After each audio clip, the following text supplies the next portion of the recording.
What is good, guys? DDP here, not quite with my usual setup. My computer is still rendering this Steve Nash video, hit a snag earlier, and had to pretty much start over on the render of that. So I'm operating off my backup setup right now, the backup computer, and I don't have all my usual stream layout set up for it, but nevertheless, I can jump on here and I can still talk. And you know what? Bare minimum, we'll wing it for the night. So it is what it is. The Nash video is probably going to end up premiering tomorrow now, which, given it's 11 o'clock at night now, is probably for the best. I can't imagine there would be a lot of people waiting on that right this minute, but it's a fun video. It's basically a podcast in itself that I'm putting together, and what I'm going to do is basically use the video from that, post it here on the channel, but then these what ifs I think are going to be more condensed to the Feeling Dangerous podcast itself, and I'll try and keep things set up that way in the meantime for, future ones of these I do. First in the house, we got Abraham Young. What's good? Bubba Toff, what's up? What happened to all the hair? Yeah, I did finally chop off all the hair. I'd been growing it out for the better part of 2 years at that point. I mean, obviously I'd had haircuts and stuff like that to kind of trim it up, but nothing major. And I was ready to cut it. So, yeah, it's longer still on top, but the sides I definitely reeled in. But yes, speaking of changes and everything with that, one of the main stories that was kind of floating around the other day, earlier this past week, related to the concept of Luka Doncic and how ready he was. Ready he was to resume the NBA season, I should say. So, with quarantine, a lot of these guys have been drastically changing. You got, Nikola Jokic losing like 35 pounds, he looks like. He looks like a freaking KP twin at this point. And he's country thick.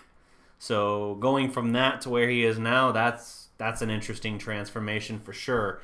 I remember hearing that Serge Ibaka of the Raptors has also lost about 20 pounds of muscle, they were saying. So some of these guys have way leaned out. Obviously, James Harden is one of those guys as well, who really leaned out. Now, in Harden's case, it's just because he's not going to strip clubs and everything with COVID.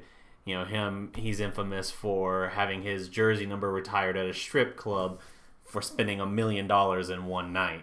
So that's pretty impressive stuff there. But the concerns people had as it related to this, and when I say people, I'm talking about like the broader sense, the national perspective, people were curious how Luka was going to come back, how ready and in shape and ready to go he was going to be. And in his case, he, first we heard reports from his trainer that, he'd been working out diligently, that he has his own private chef, and that he's been training and all that. But then within a matter of days, we hear suddenly that same trainer had supposedly had a conversation, I think on like Russian TV or something like that, where he had basically said, and it sounds like the quote was actually mistranslated, but essentially had said that he is not in the best shape right now for the NBA season.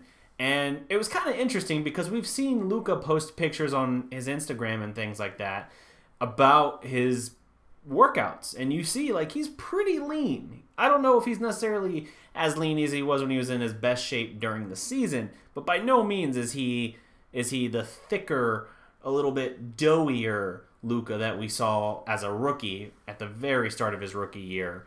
And so I'm curious where that kind of came from. It kind of seemed like people seized on that headline and just ran with it. And since then, we've actually heard, and I think it was Tim Cato who had a interview actually with Luka's trainer. But here's an excerpt he posted on Twitter that I wanted to take from that. So he says it was a mistranslation regarding Luka being out of shape. He says, the interview was made for Russian media. Originally, my sentence in the interview was Luka is not in top game shape yet, and game is the word that was missed out in translation somehow by the international media. It's impossible right now to be in top game shape because there are no games and there is no difference with all the NBA players at this moment. Luka is actually in very good physical shape. He is practicing hard every day, having strength and conditioning workouts, basketball practice including 5-on-5, and strictly taking care of his diet. There was a misinterpretation or the poor translation of the international media. I guess using Google Translator is not the best way to go. Interesting perspective there. So he's basically saying Luka is much closer to ready to go and in good game shape. Now, there's always a difference, and we've talked about this before. Whether you're practicing or you're actually in a game, there's a difference. You can come back from an injury and you can practice hard and you can run hard, but there's nothing quite equal to in-game conditioning. And this is regardless of the sport. And that kind of plays out, I think, here as well. I think that Luka, what he's trying to say is Luka's in good shape physically, but it's not peak game shape, which really is going to be the case with anybody for the most part. Maybe you'll have some guys who are a little bit of freaks of nature in that regard and kind of can bridge that gap just a little bit. But if Luka's has been working out, strength training, conditioning, has a personal chef basically keeping him on a good diet, and he's doing all this including full speed 5-on-5 scrimmaging, then there shouldn't be any concern about how immediately ready he is to get back to work. So between that and KP sharing videos of him just raining threes left and right, I feel pretty good if I'm Dallas about bringing in this young, very well-rested team now. There is some discussion about what they're going to do. As I mentioned in the last stream, Jalen Brunson is done for the year. Obviously, Dwight Powell's not coming back. And as a result of that, Dallas has a roster spot that they need to do something with. And I think what will probably end up happening is Ryan Broekhoff will be re-signed, brought back into the mix. It's another shooter off the bench. I don't think he's going to do anything crazy that's going to really, make a huge change with this team. But it is a guy that is well-liked within the organization and a guy that you can bring in who can give you some much-needed shooting off the bench if you need it. If for nothing else, the fact that you're going to have about 22 games total. Now, this is for like the teams that get through it, right? You got like the 8 regular season games, and then you got your postseason. So you're looking at 22 games at that point, and that's if we even get to the point of actually playing out the rest of the season, because there seems to be some real discussion at this point about whether or not that's going to be as secure as the NBA thought. So it seems like the union of employees with Disney World there are a little bit resistant. And I can't say I blame them. The NBA players, they're trying to create this bubble of sorts around the guys, trying to keep the team and the personnel and everyone there basically for a couple months at Disney World. And the employees, they're like, nah, we work for Disney World. We don't work for you. You're not keeping us in. We're going to come and go as we please. So the NBA, it doesn't matter how many hotels they set up with the people at, how much they can keep the team personnel and players in this bubble. If you got other employees of Disney World coming and going daily, you have really no security as it relates to COVID-19. And because of that, you could potentially have another outbreak, a second wave in that regard. There's already concerns in that area with that number still climbing. As the country is trying to reopen, cases are still going on. Now, I'm not trying to get into all of that conversation right now. I'm just saying, as it relates to the NBA, there is concern over that. And now on the most recent call earlier tonight now, it was basically a league representation call. You had a lot of prominent voices. Somebody pointed out in the comments here, Kyrie Irving is one of these guys who is very much in favor of shutting down the season, basically. And the reason is because they can't really protect all these guys in that regard. Kyrie Irving had planned to be there with the Nets. I think that is still his plan if it goes on.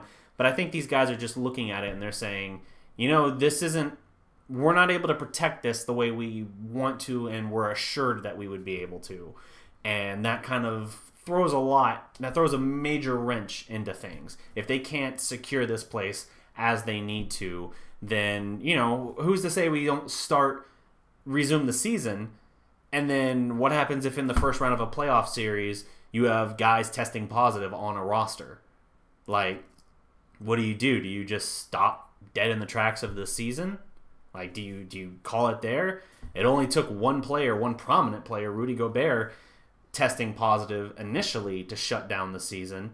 So what happens if you're in the playoffs now and you have this happening? It's a major question, and until the NBA finds a perfect answer, which I don't know that there is necessarily a perfect answer, they might have to wrestle with the possibility of that. Now, Kyrie Irving might be in favor of, suspending, not even suspending, just canceling the rest of the season as opposed to resuming, and he, according to Woj, kind of relished this opportunity. But it's interesting to see how, that's in opposition to LeBron, who was not on the call, actually, which I thought was kind of interesting. Was not supposedly on the call, but you had guys like Donovan Mitchell, Carmelo Anthony. You had a lot of, more well-known players on this call as well. And there's just a lot of debate and discussion about how they should handle this, how they should bring back, whether or not they should bring back. I think probably if they want, LeBron is probably going to push it through. LeBron's probably going to get his way one way or the other with what he wants. Just because, to some degree, the league does kowtow to LeBron in that factor. They understand he is the biggest star on the planet as far as basketball is concerned, and that's not changing super soon. So that is what it is. But I'm curious to see what they can ultimately do. If they can resume the season, how can they protect the players and all of that? Because now one of the other things they talked about is that the reality of things might not even be changing next year. We might still have basketball next year without fans, which is very, very odd how we would be in that situation for that. I think that's just kind of a commentary, if you will, on sort of, for now at least, what our new normal looks like. I know that that's things that everyone's trying to push to get back to a sense of normalcy, but I just don't know that that's super likely in this regard, because if the NBA, people are talking about in the comments how they're going to lose hundreds of millions of dollars not having a playoffs this year. Between what they've already lost and what they stand to lose for the playoffs, that is substantial money. And if they're then not going to have any fans in the stands for next season, or at least part of next season at the very least, that is massive amounts of money that they are losing. And they would not make that decision unless they had some reason to believe that, that there's concerns there, that there's a red flag of some kind that indicates that that's what they have to do if they're going to operate at all. So really complicated issue here. We'll see what ends up happening. I think Texas is moving close to phase 3 of reopening, which is about to open it up to like restaurants at like 75% capacity, and outdoor live sporting events I think are still at 50%, I believe.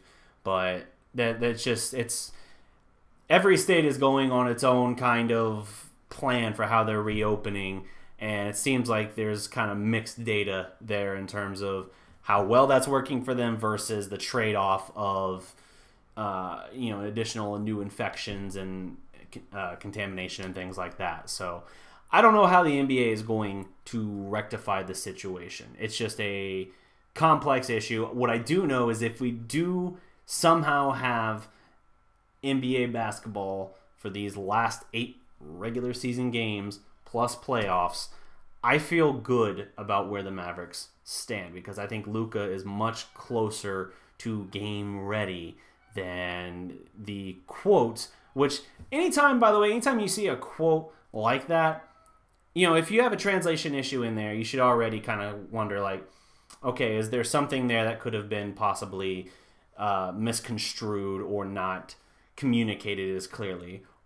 Then you take a look at the length of the quote. It was not a complete thing. It's kind of like they snipped out that one little paraphrase in there to say, like, oh, he's not game ready, or he's not in the best. I think that's what it was. Not in the best game shape, or whatever. And everyone seized on that and wanted to basically paint it as if Luka's been lounging in a chair, eating pork rinds and drinking, liquor and all that, just completely lazy, sitting on a couch or something somewhere, floating in a pool. I don't know. It's a ridiculous thing to think that, because even with what Luka himself has put out there through like his Instagram story and all that, you see that he's been training diligently. Am I going to say that he's the slimmest he's been as a Maverick? I don't know, but it's certainly close enough that I'm not concerned about it for such a condensed season. He essentially just got, an off season, or at least most of an off season, in the middle of this season. So as we talked about with his rookie year, and even this year, you kind of saw it, how he hits about the 3/4 season mark, and then he kind of trailed off a little bit, wore down just a little bit. The numbers dipped, the efficiency percentages dipped. Now you shouldn't have that problem at all. Now it should be like he should be fresh and well-rested and ready to go out there and make things happen.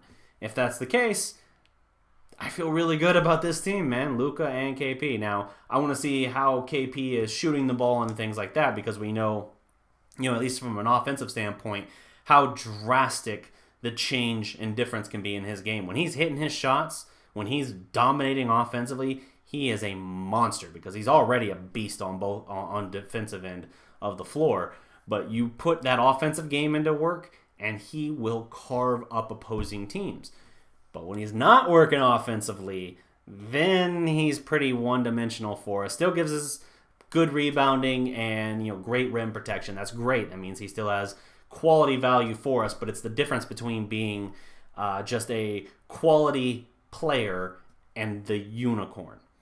So it's a big change there. If KP comes in and his shot is still smooth, he's in a rhythm, he's not rusty or too rusty for an extended period of time, I feel really good about the possibilities of the Mavericks making a little bit of noise. How much noise?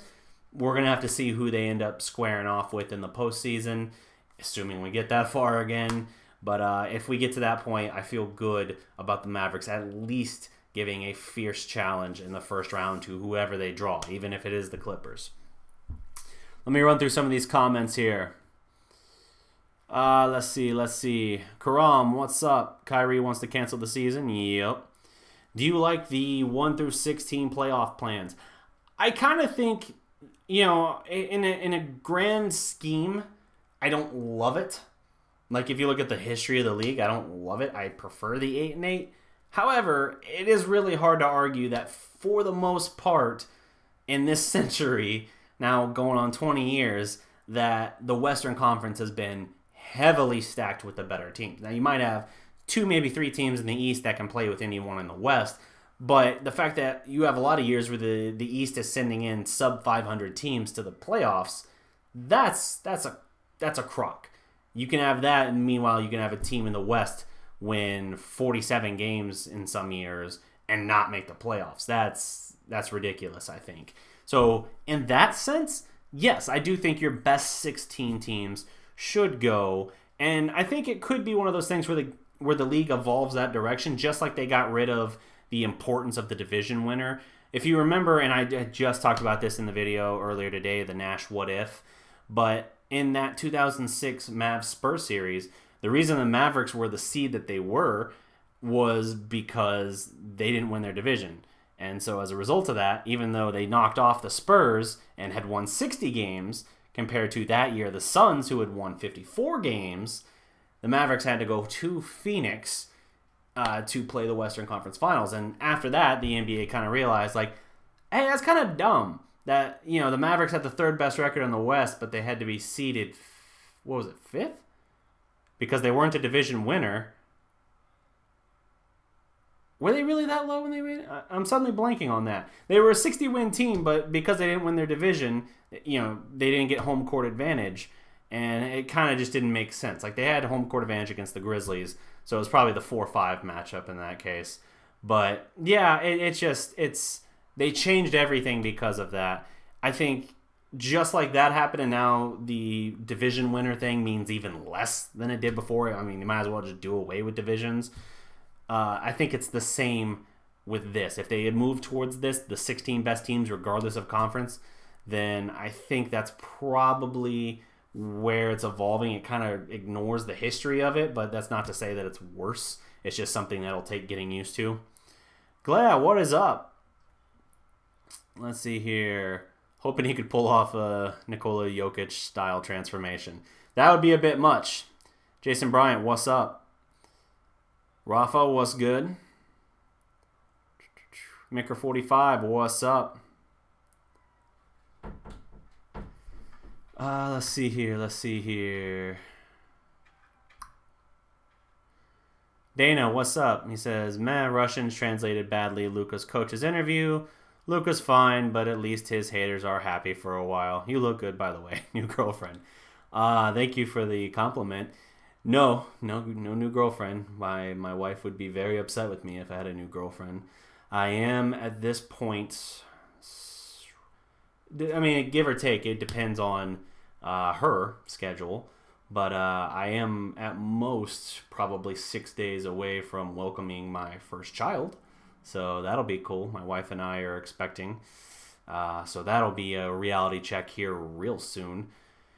But for the meantime, just trying to clean up. I had to cut the long hair because I didn't need my daughter tugging at my hair or something like that. So I figured I'd shorten it up a little bit and try and save myself that headache.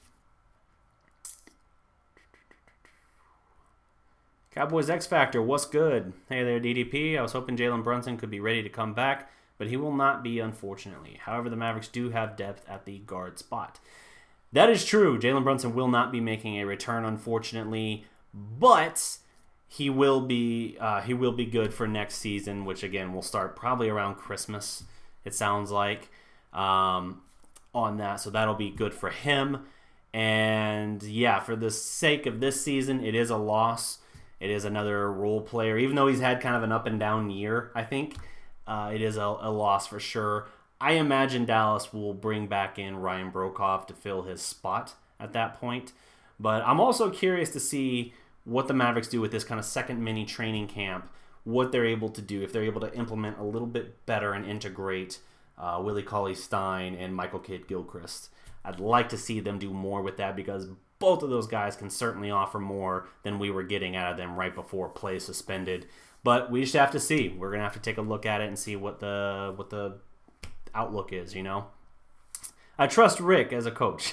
I know Rick can be a bit of a lightning rod for people, and he's definitely got his faults, but I do still firmly believe he is one of the probably 5 best coaches in the league, and this is the first time we've offered him anything better than a box of string and loose parts, and I think you're seeing this team overachieve. I had this team coming into the season, I had them projected at 44 wins. Before the season got cut, they were on pace for a 50-win season in a playoff spot, a 7 seed no less. My ceiling for them was a 7 seed unless they made a trade deadline move. They did not need a trade deadline move, and instead, here we are again. It was a 50-win pace. So, yeah, feel good about that. Feel good about the fact that they're going back to the playoffs for the first time in 3 years. Really, calendar-wise, 4 years. But that's a great, encouraging sign, and just seeing how this team has largely overachieved for what we thought coming in. Now, Luka's been great, raised his game to an MVP candidate level. KP has been up and down, but it looks like for the most part he's rounding more back into that unicorn form, that all-star form. And the combination of them plus a bunch of role players who play well within the system and have elevated their games just based on the guys and the gravity of players like Luka and KP around them certainly gives a huge lift as well. Rafa, congratulations. Thank you. Maker45, you look better with shorter hair. Noted. Appreciate it. Let's see here. What do you think about the Mavs trading their first-round pick with maybe the Hornets or the Bulls? Want Mavs to get Onyeka. Yeah. I'd have to take a look at that. I'm certainly okay with it because their pick's not going to be great for the first round, and we know that they got that pick number 31 from the Warriors, so they've got value there. They've got a basically very top of the second-round pick. and that has value. Obviously, you got Jalen Brunson from that position basically the year before, so you can do something with that. It's just a matter of how you want to leverage that. Based on his history, would not surprise me in the least bit if Mark Cuban wants to wheel and deal and use that as part of a trade chip for another deal, just because Cuban, throughout his ownership, has made a routine habit of not taking the draft super seriously. Thankfully, he got better at that in recent years. And then basically using picks as just like almost like what's the word I'm looking for here? Money considerations, essentially. Like how you kind of bridge the gap of a trade. Like, oh, these contracts in this trade don't exactly match up, but here's like $3 million in considerations, which means nothing to the fan base of the team getting the considerations. But, it makes the numbers work out in that way. Cuban almost viewed it that way, or just throw it in and like, yeah, sure, we want this guy here, take 2 first-rounders or whatever. He threw them away for years. He got better at that in recent years, but it would not surprise me given where they're picking from and, how they're looking to build now with a third potential star, if they would make a move similar to that again, where they say, hey, re-sign Tim Hardaway Jr., and then make a move to try and add a third significant piece.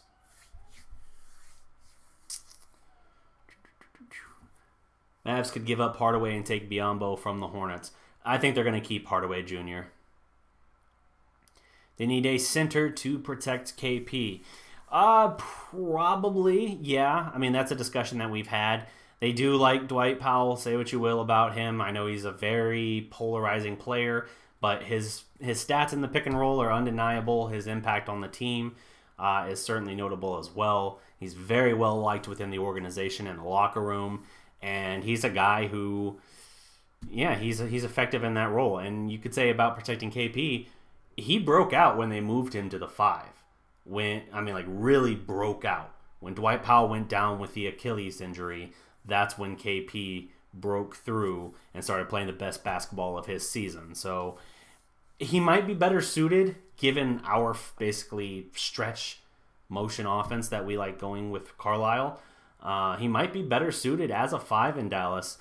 Maybe get another big body down there with him as well, someone that can kind of help in that regard. I get the sentiment of what you're saying, but I think for where he thrived, it means more to have KP thrive than it does for like saying like, oh, hey, well, Dwight Powell does well over here in this role, so that's great.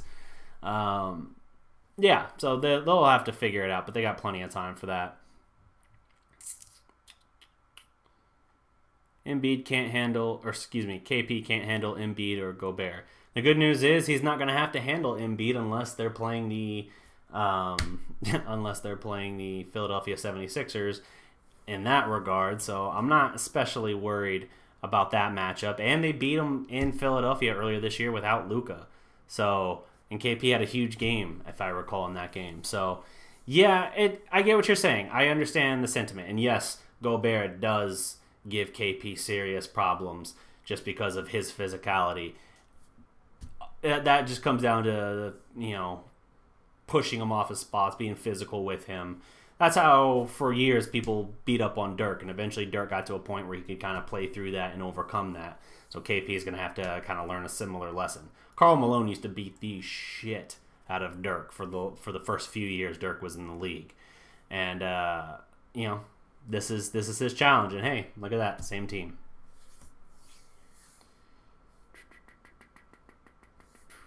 Powell's not worth the 10 to 11 million. We need to trade him. Good luck trading a guy coming off an Achilles. That's all I got to say. Especially if you don't think he's worth the contract, trade him thinking he's not worth the contract after the Achilles. Even more good luck with that.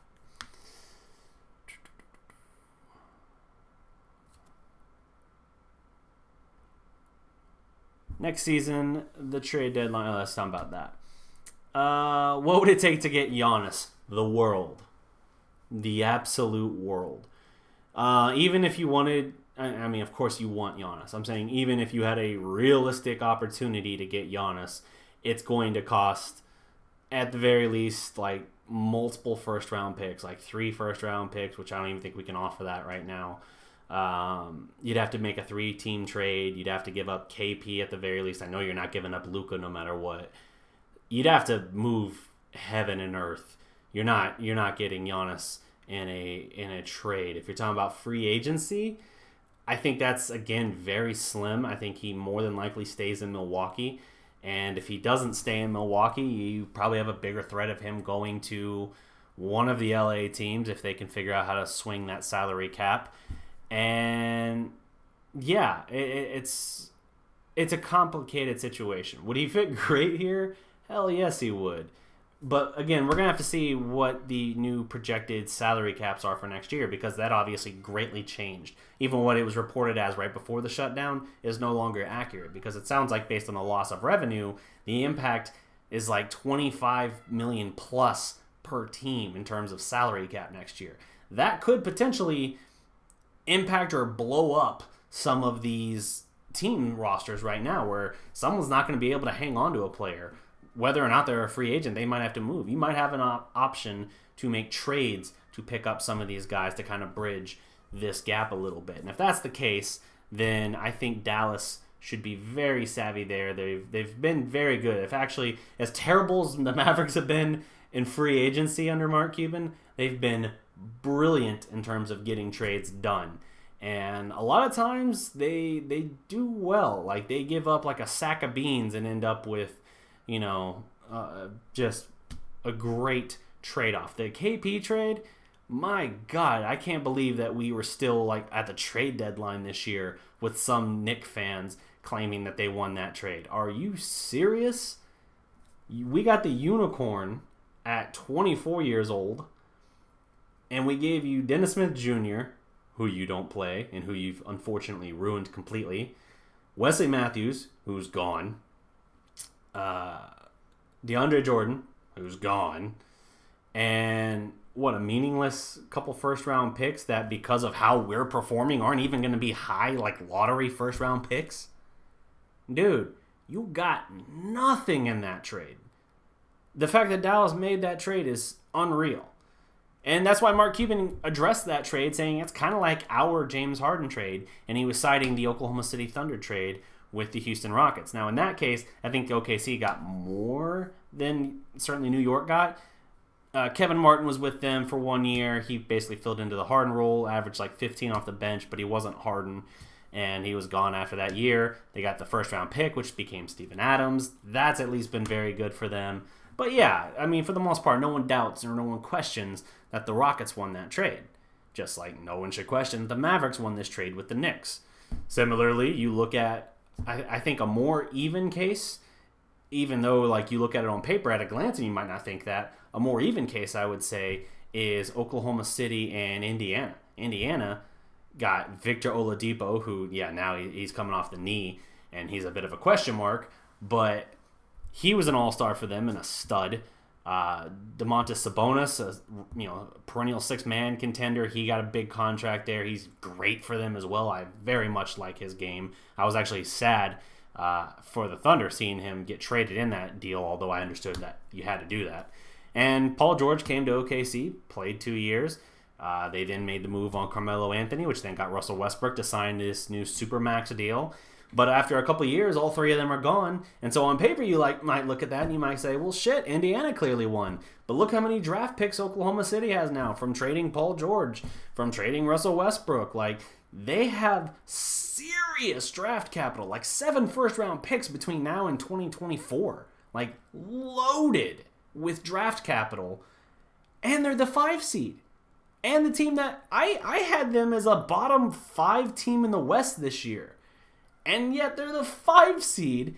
And with Chris Paul playing out of his mind there, they're actually a very good, very fun team to watch. Like, I'm shocked. I admit that. I did not see this team being good. And yet, in spite of everything, they are. And they got Shai Gilgeous-Alexander. That guy, it looks like he has star potential. Not superstar necessarily, but star potential. Great, great young addition there. Danilo Gallinari, I mean, good God, OKC got a fortune for Paul George And you know what? Kudos to them. They made the best of the situation. So what I'm saying in that case is I think both teams won, but I think in the end, I look at what OKC is and what I consider their projection moving forward compared to Indiana, and I think Oklahoma City won that. So it is what it is, man. Karam says he didn't see the Thunder as a playoff team either, and he's got a Thunder icon, so there you go. Yeah, I feel good about where OKC is if I'm them, for sure. I feel very good about their future and where they are headed. But that's all, an off-topic diatribe there talking about the comparison of some of these picks. Porzingis is the James Harden trade for the Mavericks. And I think in this case, they struck gold. Like, we'll have to see what happens now with the salary cap because – again, with it being impacted like it sounds like it will be, it'll make it damn hard to add any substantial player. Like, I don't think you'll have the cap now to go add another max contract player, and that greatly hurts. Like, that sucks because I think the Mavericks were in position to have one of those slots open, and I think they were ready to be a major player because now you have a year of KP and Luka playing together. You have people seeing that KP is good after basically missing 2 years of basketball. And Luka raising from Rookie of the Year level to MVP contender level, you can't overlook that. Like, it is substantial evidence at this point that I think would have drawn in somebody. At the very least, I think the days of getting stood up at the altar, so to speak, by Danny Green are beyond us. I think those days are gone at this point. Now the question is, what's the cap look like and who can we add? Because now Tim Hardaway Jr. might have to be your third best player unless the scenario I mentioned earlier comes about and you have teams that have to now make some kind of trade, have to jettison parts to get cap relief in some way, and suddenly you have a guy who, substantial player, not necessarily a star, but a very good fit, a Caron Butler type player, and if that happens. Coming available.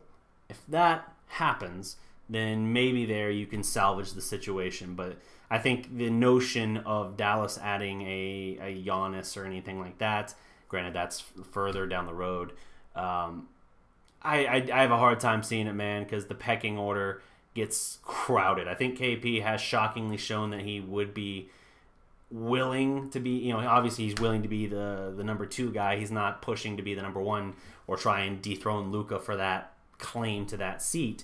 But would he be fine as the 3rd guy? I don't know about that. I mean, he for part of this season working his way back, he showed a lot of patience for that, but would he be willing to do that, on a new multiple year term now if you then add in another superstar that eclipses him in the pecking order? I don't know. That's where it gets a bit iffy, but it's very interesting to consider. I actually think that they're going to make something happen in this offseason because I like to give Mark Cuban credit.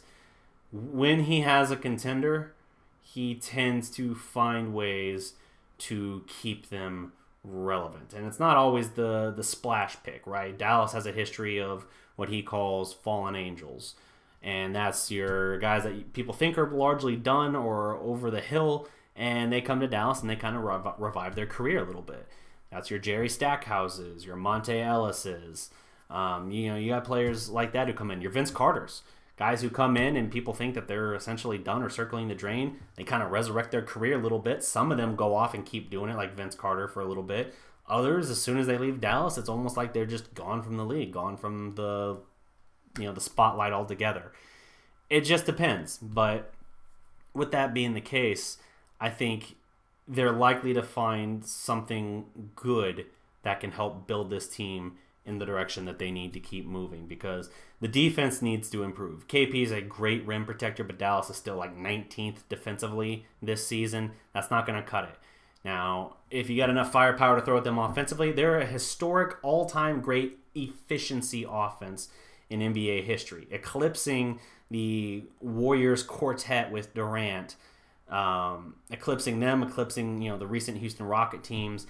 And the gap between them and those teams from 1, 2, and 3 compared to the gap between them at 1 and 2 with that Warriors team is larger than the gap between that Warriors team at 2 and I think the next team at like 10 or 12 or something like that. I read. If I had that exact stat in front of me, I would recall that again. But it's substantial. The offensive efficiency is phenomenal for this team. If they could find a little bit more defense, this is a great team. Not just a playoff team, this is a great team. This is a home court advantage team. Hell, you could argue this team had the potential to be that already this year because they're the only team in the NBA that's beaten both 1 seeds in the East and West, the Lakers and the Bucks. And in both cases, they did it in their houses. Like, that's insane. That's insane that they went to LA, beat the Lakers, went to Milwaukee without Luka, and beat Giannis. Like, that's crazy that they accomplished that. But they've had injuries, you know? You've had times where Luka missed, 10 games at one point with his ankle. Was it 10 games? I don't remember the exact length. I want to say Luka's had a couple different ankle sprains. He's missed a bunch of games. KP had the thing with his knee where he missed. That was the 10 games. KP's knee. You just had a bunch of situations like that where guys, particularly the main 2 guys, were missing significant time, and it just kind of took some of the venom out of the snake a little bit, and it led to the team struggling at times. If you had a whole season of both of them healthy, this team is probably top 4 in the West. I firmly believe that. I think this is a 3 or 4 seed. Let's see here. James Dolan is the problem with the Knicks. Yes, he is.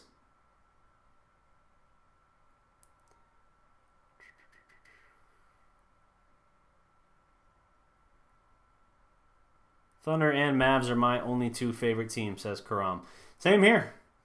I'm from Norman, Oklahoma originally, and I've lived probably most of my life at this point in the Dallas area. But, it's like half and half nearly between living there. So, obviously, Thunder came about in 2008, but I had long since been a Mavericks fan, so the Mavericks are my number 1, and the Thunder are a respectable number 2 in that book. For the record, when the 2 teams faced off in the Western Conference Finals in 2011, I went to Game 3, the first ever Western Conference Finals game in Oklahoma City, repping a Dirk jersey. So, do not question my loyalty.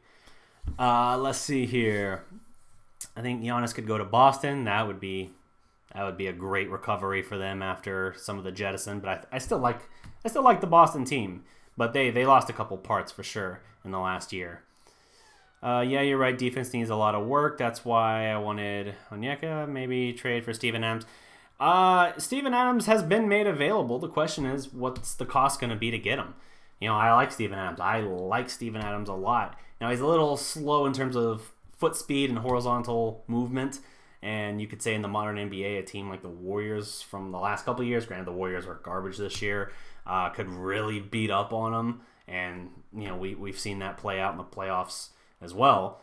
But the idea of his very good team guy, great hustle, great effort, good defender, a lot of the dirty work, great screen setter, opens up his teammates very well. I think you would get a lot out of Steven Adams, who, despite feeling like he's been in the league forever, is like 26 years old.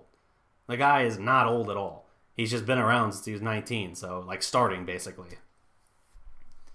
Yeah, 26. Let's see here.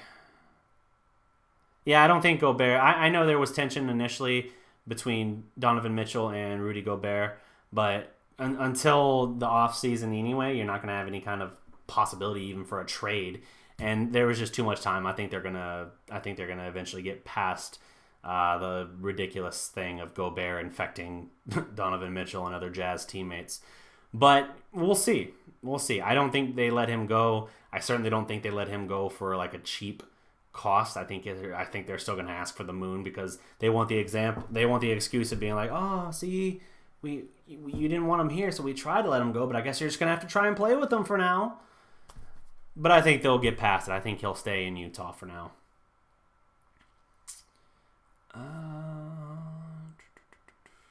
Thick Don is back, baby. There you go. Hardaway for Adams. Only way to match salaries. OKC doesn't do that. They have enough. I think at this point. They got Shai Gilgeous-Alexander. He's going to be their point guard. He's kind of a combo guard for them right now. He's their point guard of the future. But I'll be curious to see what they do. But I don't think OKC... I think they'd have interest in him, but would they do a straight up for that? No, I don't think so. They want draft capital in that, or a player to build around for the future. And I think Hardaway Jr. at 29, 30 years old about, I don't think he necessarily fits with what they want to do in that regard. And I honestly, if I'm another team looking at Tim Hardaway Jr., and this is being honest, if I'm another team looking at Tim Hardaway Jr., I'd probably say, all right, let's look at it. He was garbage, largely garbage, frankly, the 2 times he was with the Knicks. When he was with Atlanta, he was actually pretty good. Not great, but pretty good. And then he came to Dallas in Rick Carlisle's system, surrounded by Luka and KP, and suddenly he turns in the best year of his career. Oh yeah, it might as well also be a contract year. I know he's got a player option for like $21 or $22 million next year, but it's a different situation to me because with everything going on, with the season he just turned in, and like I said earlier, with how his overall resume is kind of a little wishy-washy, if I'm him, I'm opting out. I'm taking a new deal that guarantees me long-term security and that. So it's not basically saying, hey, that was great what you did, now do it again and prove it. Instead of having to try and do that, now you can just lean on it and say, hey, I got my long-term security now. I got a 3 or 4 year deal or whatever, and we'll go from there. I think that's what he'll probably end up doing. Like I said, basically a contract year. So if I'm another team and I'm looking at him, I'm like, oh, are we getting the Tim Hardaway Jr. from Dallas? Or are we getting the one from the Knicks? Because the Knicks were trying to jettison his salary, and he was a throw-in for the KP deal. Like, okay, fine, you want KP? Fine, but you got to take Tim Hardaway Jr. Now it's our second and third best player, essentially, on this team. And it's just like, oh, shit. But would that translate to another team? I don't know.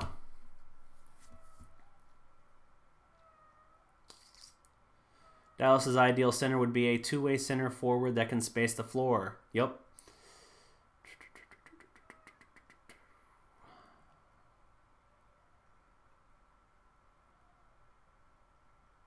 Let's see. He only opts out if the cap does not take a massive hit like $30 million. That's a fair point. And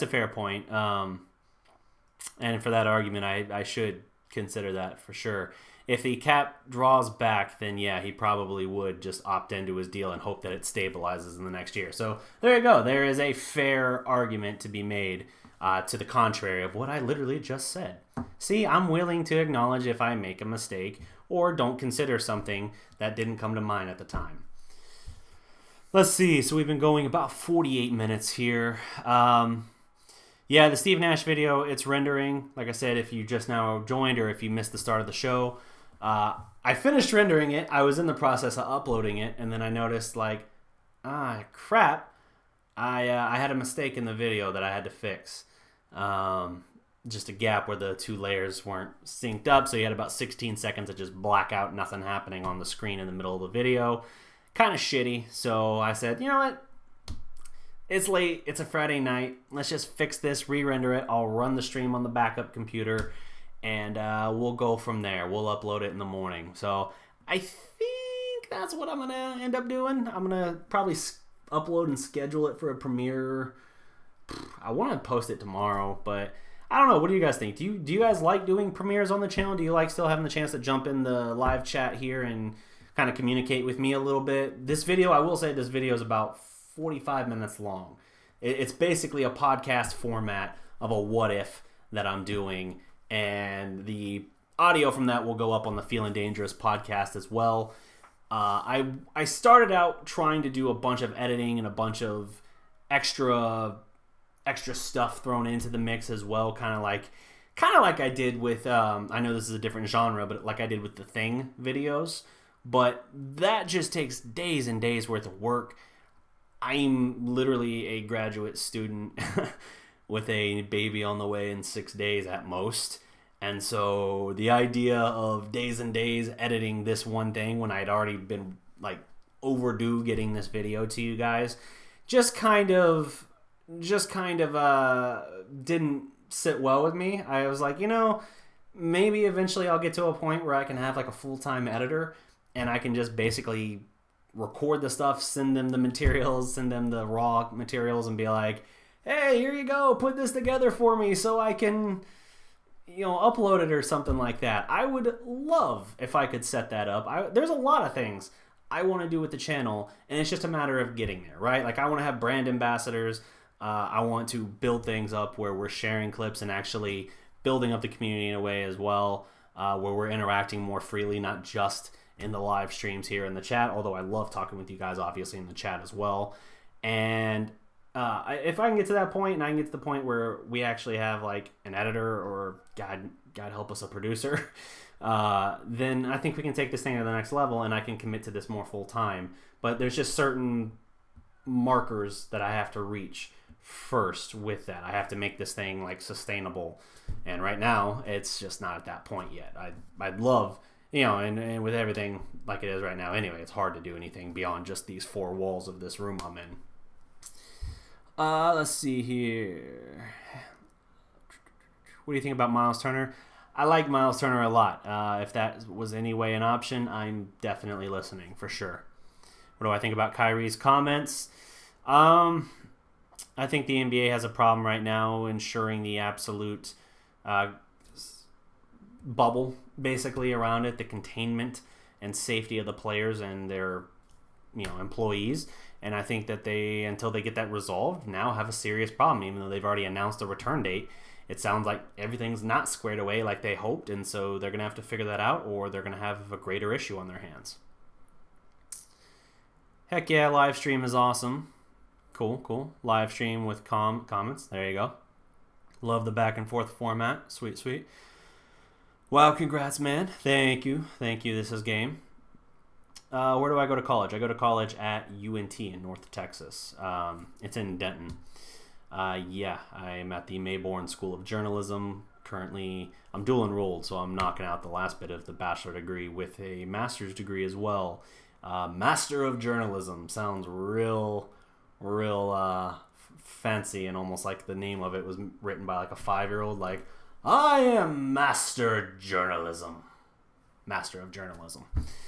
So yeah, that's what I'm doing, getting a sports journalism certificate, and I'm going to be doing some internship as well on the side for Denton Record Chronicle probably. So I'll be covering UNT sports if they're back in the fall.